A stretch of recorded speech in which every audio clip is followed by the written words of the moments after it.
Tonight, a monumental stuff-up, Labor's called it. Thousands of Territorians possibly affected by major speeding and parking fines error. In Carl Dowling with ABC News. A monumental stuff-up spanning years and potentially impacting thousands. That's how NT Labor has described a major blunder by the Fines Recovery Unit.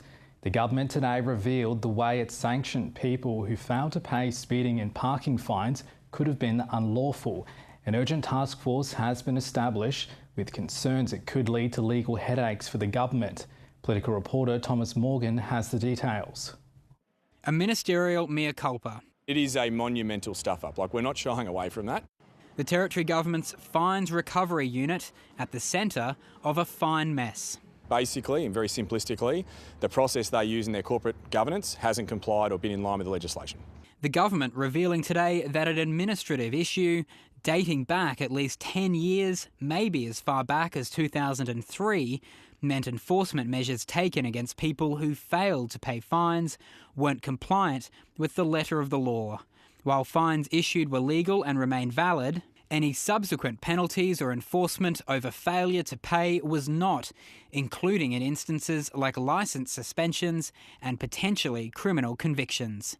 An urgent task force now being established to determine how many are affected.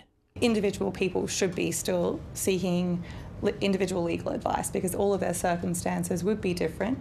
Lawyers say people affected by the error could be entitled to compensation, especially if a suspended licence has impacted their employment. Because the impact to individual Territorians is great.